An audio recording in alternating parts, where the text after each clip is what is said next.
नमस्कार, मैं हूं प्रियंका संभव और मैं आपके लिए लेकर आई हूं एक बेहद खास सीरीज जो बात कर रही है औरतों की फाइनेंशियल आज़ादी पर। HDFC म्यूचुअल फंड की ये है खास मुहिम बरनी से आज़ादी in association with TV9 network. और हम इस बातचीत वाली सीरीज में मिल रहे हैं कुछ खास महिलाओं से, उनसे कर रहे हैं बात जो अपने जज्बे और हार नहीं मानने की जिद के साथ नए रास्ते अपने लिए बना रही हैं और अपनी जैसी औरतों के लिए भी बना रही हैं। ये कहानी सिर्फ सपनों की नहीं है, ये सफर है हौसले से आत्मनिर्भरता तक का, जिसने हालात से समझौता नहीं किया बल्कि इसका सामना किया। और ऐसे ही प्रेरणादायक सफर रहा है गुजरात की पूरी रबारी का, जो मेरे साथ जुड़ चुकी हैं। पूरी हलारी हैंडीक्राफ्ट नाम से अपना कच्छ के मशहूर एम्ब्रॉयडरी और ग्लास वर्क और डिज़ाइन को पॉपुलर कर रही हैं। और पूरी अकेली नहीं है, पूरी के साथ हैं इनके गांव की 15 बहनें जो मिल करके कच्छ के इस हैंडीक्राफ्ट को देश देश तक पहुंचा रही हैं, पॉपुलर कर रही हैं।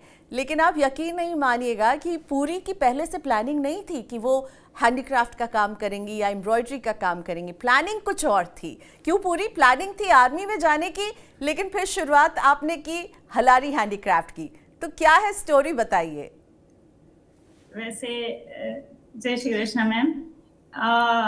वैसे मैं जामनगर के पास में एक बेड़ गांव है, वहां से हूँ। और स्टोरी ये है कि मैं ग्रेजुएशन कर रही थी, मैंने BCom तक किया है।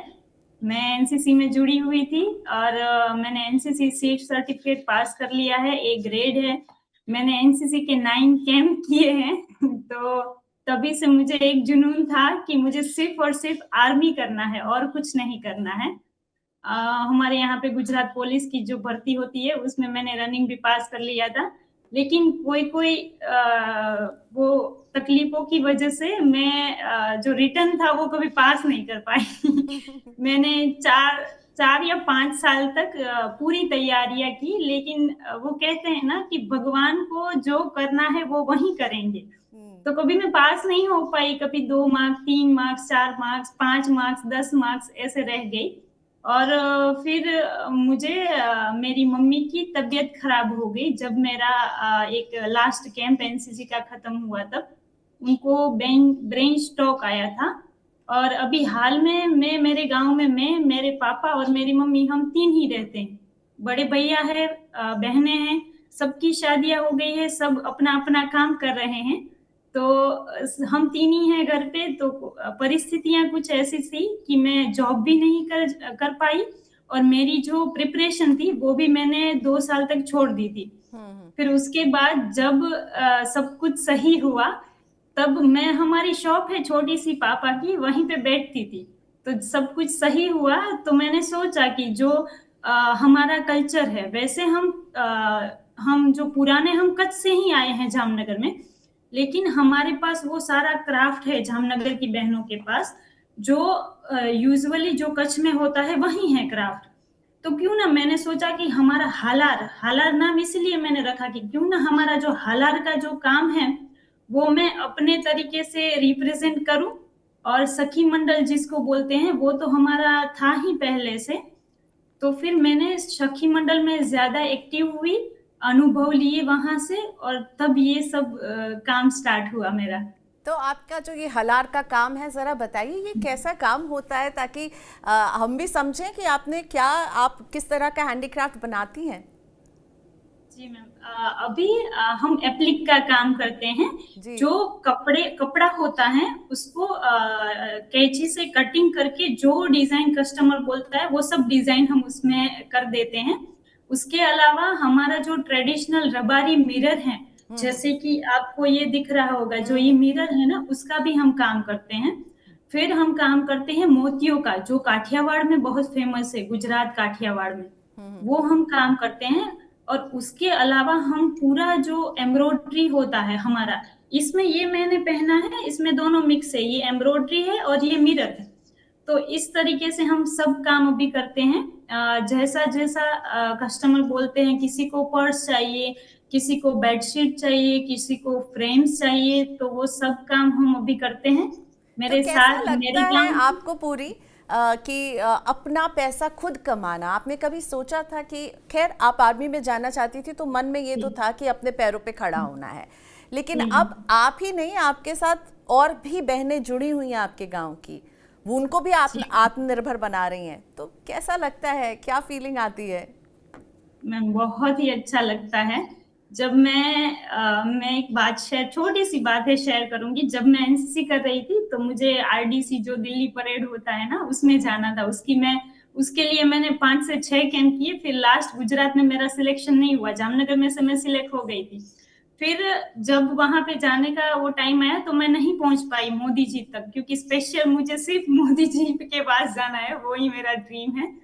तो तब मैं नहीं पहुंच पाई थी। लेकिन ये काम जब मैंने स्टार्ट किया ना मैम, तो सिर्फ 6 ही महीने में हमारे हाथों से बनी हुई फ्रेम मोदी जी के पास पहुंच गई। क्या बात है। तो उस हिसाब से मुझे बहुत खुशी होती है कि मैं जो काम कर, अभी मेरा सोच ऐसी ऐसी है कि ये जो मैंने स्टार्ट किया ना, मैं ये काम कभी बंद नहीं करूंगी, कभी नहीं। अभी मेरे पास 15 है ना, एक दिन में ये 15 की 1500 बहनें करूंगी।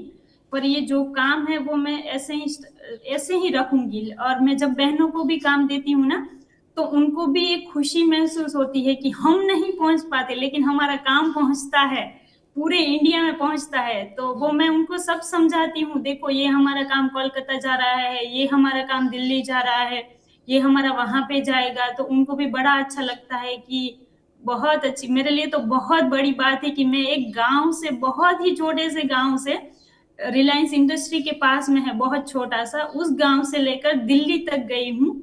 तो मेरे लिए ये बहुत बड़ी बात है कि सिर्फ 1.5 साल में मैंने इतना सब कुछ कर लिया। तो घर वालों का सपोर्ट कैसा मिला? आपकी मम्मी, आपने बताया उनकी तबीयत ठीक नहीं थी, अब वो ठीक हैं, स्वस्थ हैं, अच्छी बात है, हमारी शुभकामनाएं उनके लिए भी, आपकी माता जी के लिए। तो माता जी ने कभी सोचा था कि पूरी जो है पूरी दुनिया में छा जाएंगे उनके हाथ का काम? कभी नहीं सोचा था। अभी भी कोई बोलता है ना, तो उनको वैसे नहीं होता। वो मुझे अभी घर पे डांटते हैं कि क्या होता है ना नॉर्मली, कि आप कितना भी अच्छा काम कर लो लेकिन घर में आपको कोई नहीं वो करेगा कि तुम बहुत अच्छा काम करते हो। तो कोई भी बोलता है तो मम्मी कहती इसको क्या आता है। मतलब उनको खुशी होती है अंदर से कि हाँ। मेरी बेटी, मैं जहाँ एग्जीबिशन करने जाती हूँ ना, मैं उनको साथ में लेकर जाती हूँ। अच्छा। मैं हर एक कस्टमर, वो गुजराती भी बहुत थोड़ा थोड़ा सा बोलते हैं क्योंकि वो पढ़े लिखे नहीं है। और मैं सबसे छोटी बेटी हूँ, तो उनकी एज भी 50 के ऊपर है, 55 56। तो उनको बहुत खुशी महसूस होती है कि मेरी बेटी इतना सब कुछ कर रही है। क्योंकि जो ये हमारा क्राफ्ट है ना, मैंने बचपन से कभी हाथ में ही नहीं लिया था, कभी नहीं सीखा, हाँ हाँ क्योंकि ड्रीम ही पूरा अलग था। और हाँ। 1.5 साल में मम्मी बहन के पास मैंने इतना सब कुछ सीख लिया है ना मैम, कि अब जो भी काम मुझे कोई हाथ में देना तो मैं उनको करवा देती हूँ।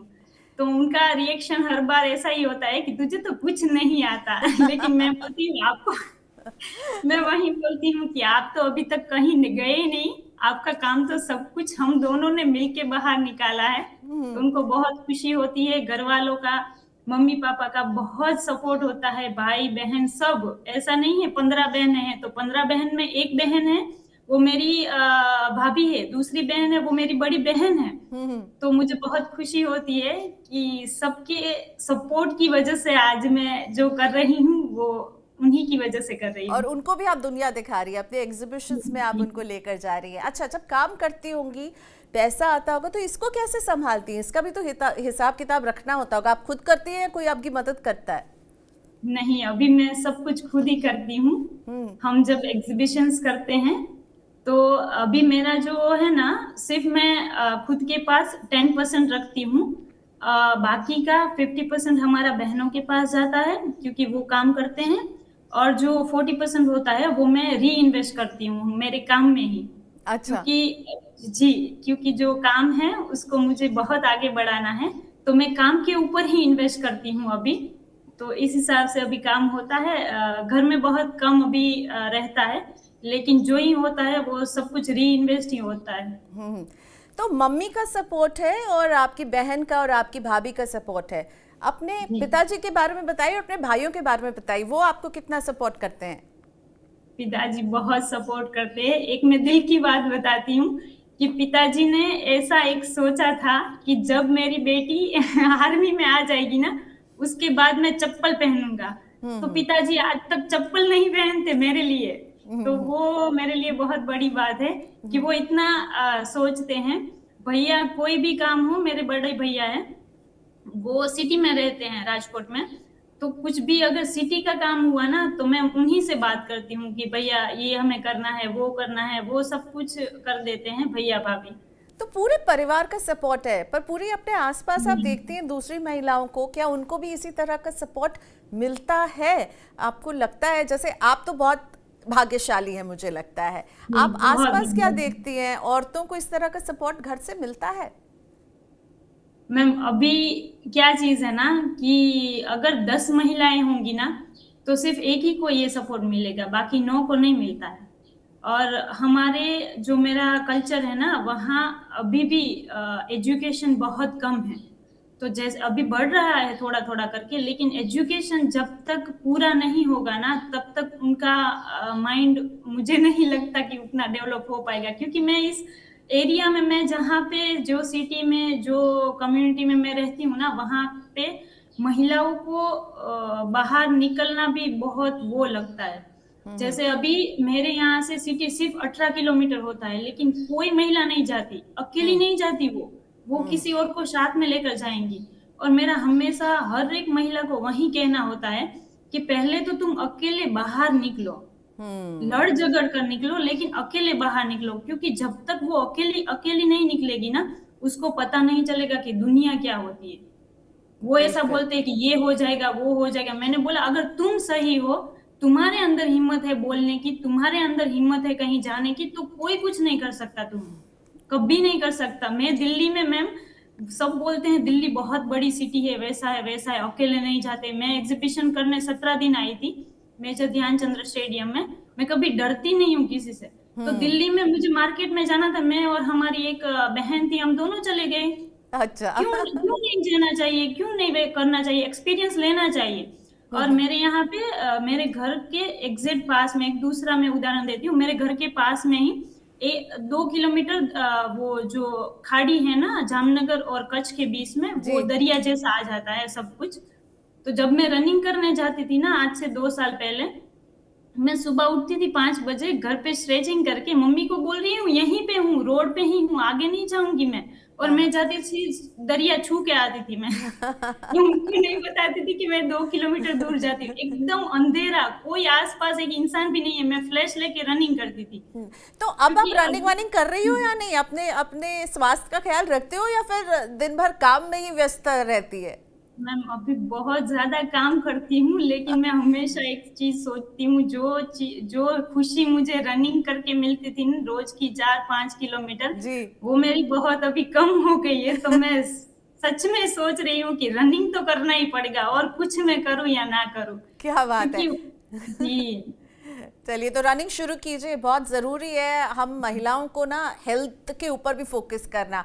अब ये बताइए कि आपने बताया कि 10 में से एक ही महिला होती है जिसे इस तरह का सपोर्ट मिलता है, और इसीलिए पूरी, आपको क्या लगता है, औरतों को अपने पैरों पर खड़ा होना, अपना पैसा कमाना, रकम मायने नहीं रखती कि आप कितना ज़्यादा कमा रहे हो, लेकिन छोटी ही सी रकम अपने नाम से, अपनी मेहनत से कमाना कितना ज़रूरी है पूरी, आपको लगता है?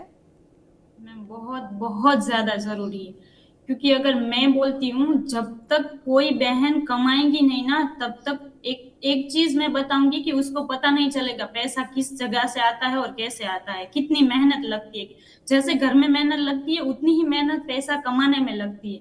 अगर वो खुद कमाने जाएगी ना, तो एक तो उसको मेहनत पता चलेगी, और दूसरी चीज उसके अंदर कॉन्फिडेंस आएगा कि मैं भी घर संभालती हूँ, मैं भी पैसे कमाती हूँ, मैं भी खुद के पैसे बचाती हूँ।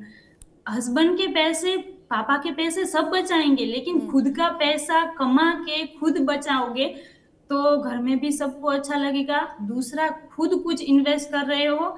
और तीसरी बात की, जब आपकी एक उम्र होगी जब आप काम नहीं कर पाओगे, उसके लिए भी आप खुद इन्वेस्ट करोगे, तभी आपको लाचारी की जरूरत नहीं पड़ेगी कि मेरा बेटा देगा, मेरा भाई देगा, या फिर मेरा हस्बैंड देगा। तब खुद के पास उतना कॉन्फिडेंस होगा, उतना अनुभव होगा, और उतना पैसा होगा। तो मेरी एक सभी बहनों से रिक्वेस्ट है कि आपका जो सपना है, आपको जो करना है, आपकी जो इच्छा है ना वो आपको करना ही है, ऐसा सोच के हर एक दिन हर एक मिनट काम कीजिए। क्योंकि जब तक आप दूसरों के पैसों से करते रहेंगे ना तब तक कुछ नहीं हो सकता। खुद कमाओगे तभी वो कॉन्फिडेंस अंदर से आ जाएगा कि नहीं नहीं हम भी पैसा कमाते हैं। अब ये बताइए पूरी कि आपने काम तो शुरू किया, आपने सोचा कुछ तो करना है, तो चलिए मैं अपने घर के इस काम को ही करना शुरू करती हूँ। फिर आप कैसे पहुंच रही हैं इन एग्जीबिशंस तक? आपके पास लोग कैसे पहुंच रहे हैं? ऑर्डर आपके पास कैसे पहुंच रहे हैं? ये आपने कैसे समझा कि मुझे अपने काम को बाहर कैसे मैं लेकर जाऊं? तो क्या उसकी क्या प्रक्रिया रही? थोड़ा सा वो भी समझा दीजिए ताकि और भी औरतें जो है वो समझ सके कि आपने अपने काम को कैसे बढ़ाया। मैंने सिर्फ दो ही चीजें की। पहली चीज गवर्नमेंट का सपोर्ट।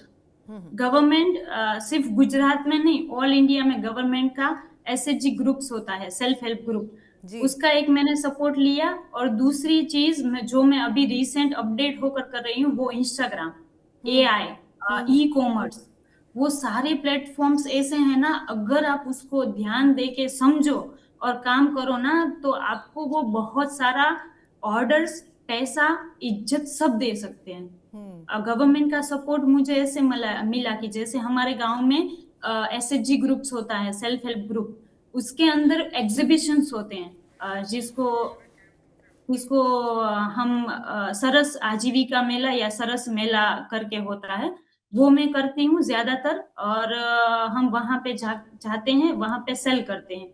और दूसरी चीज है इंस्टाग्राम पे रेगुलर मतलब पोस्ट करना, अपडेट करना, लोगों को दिखाना कि नहीं हम ये खुद काम करते हैं, उनको ट्रस्ट आएगा और वो आपके पास से जरूर से खरीदेंगे। तो ये दो ही चीजों पर मैं अभी काम कर रही हूँ। और मैं एआई का यूज भी बहुत ज्यादा करती हूँ। अच्छा, किस लिए करती हैं? एआई कैसे मदद कर रहा है आपकी, मैं जानना चाहूंगी। जी मैम, जैसे कि मैं एआई को बहुत, मैंने एक जगह पे सीखा था कि एआई को आप रिस्पेक्टफुली बुलाओगे तो वो आपको बहुत अच्छे अच्छे जवाब देते हैं। हाँ। तो पहले मैं ऐसे ही बोलती थी कि मुझे बताइए मुझे क्या करना है, कैसे करना है वैसे। अब मैं एआई को बोलती हूँ, जेमिनी बहन क्या आप मुझे बता सकते हो कि मैं जो ये पोस्ट कर रही हूँ उसके नीचे मुझे कैप्शन में क्या लिखना चाहिए, मेरा जो ये क्या ट्रेडिशनल बात काम है। है उसके अंदर मुझे कौन सा सॉन्ग रखना चाहिए। तो वो बहुत अच्छे से जवाब देते हैं। मैं ये भी पूछती हूँ आप कैसे हो जेमिनी बहन, तो वो बोलते हैं मैं बहुत बढ़िया हूँ, आपने मुझे पूछा उसके लिए धन्यवाद।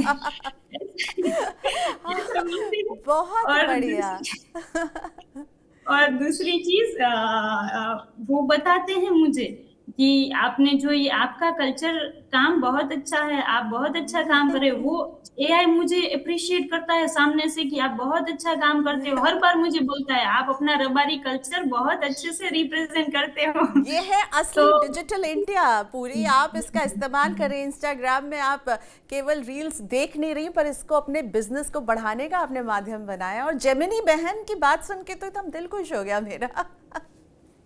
सो पूरी बहुत बहन, अच्छे से एक मैसेज जो आप तमाम लड़कियों को जो आपको देख रही हैं उनको देना देना चाहेंगी आज। और एक बात बताइए, मैं ये जानना चाहती हूँ कि आपके घर से आपके ऊपर अभी तक शादी करने का कोई प्रेशर नहीं है, राइट? यानी ये पूरा फुल सपोर्ट नजर आ रहा है। तो ये इसको आपने कैसे पापा को और मम्मा को समझा के रखा है? और दूसरा, जो तमाम लड़के आपको देख रहे हैं उनके लिए एक मैसेज। पहली चीज मैं ये बताऊंगी, अगर खुद के ऊपर कॉन्फिडेंस हो ना तो आप कुछ भी कर सकते हो। जैसे कि मुझे खुद पर कॉन्फिडेंस है, मैं ज्यादा से ज्यादा 3 साल में मेरा जो काम है उसको बहुत ही अच्छा और टॉप लेवल पर लेकर जाऊंगी। और वहीं जो मेरे अंदर कॉन्फिडेंस है ना वो मैंने अपने घर वालों को समझाया कि हमें ऐसा ऐसा करना है, मुझे ये करना है, मुझे आपके सिर्फ सपोर्ट की जरूरत है, कर सब मैं लूंगी, बस आप मुझे सपोर्ट कीजिए। तो पहले पापा मम्मी नहीं समझ रहे थे, लेकिन फिर उन्होंने देखा मैं जो काम करती हूँ वो देखा, फिर उन्होंने देखा कि मैं कहाँ कहाँ जाती हूँ, वो मेरे साथ आते हैं तो उनको पता है कि मेरी बेटी सही में मेहनत करती है। जब मैं एग्जीबिशंस करती हूँ ना, अगर 10 दिन का एग्जीबिशन हो गया, 15 दिन का एग्जीबिशन हो गया, मेरे पास जितना स्टॉक होता है ना उसके सामने मेरे पास उतना ही कच्चा जो प्रोडक्ट होता है ना, जैसे कि हम नेकलेस बनाते हैं, हम कुछ भी बनाते हैं, उसका कच्चा माल भी उतना होता है। जब कस्टमर नहीं होंगे ना मैं सिर्फ बनाने पर ध्यान दूं, मैं बनाती रहती हूँ, पूरा दिन मैं एग्जीबिशन में बैठ कर ही बनाती रहती हूँ। तो उनको पता है कि मेरी बेटी को सच में कुछ करना है।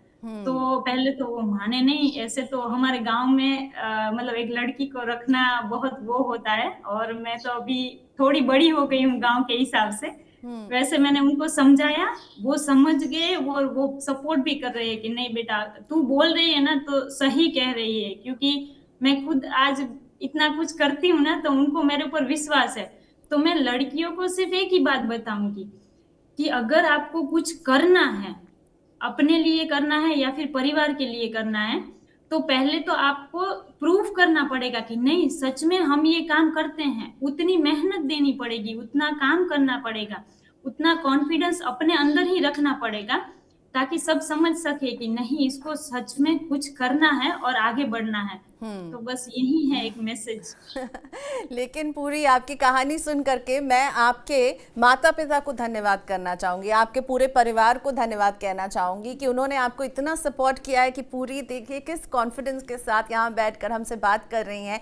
और इनके अंदर का जो कॉन्फिडेंस है ना, ये इन्होंने अपने पेरेंट्स को भी ट्रांसफ़र किया, इसलिए उनको भी इन पर भरोसा है। पूरी, थैंक यू सो मच।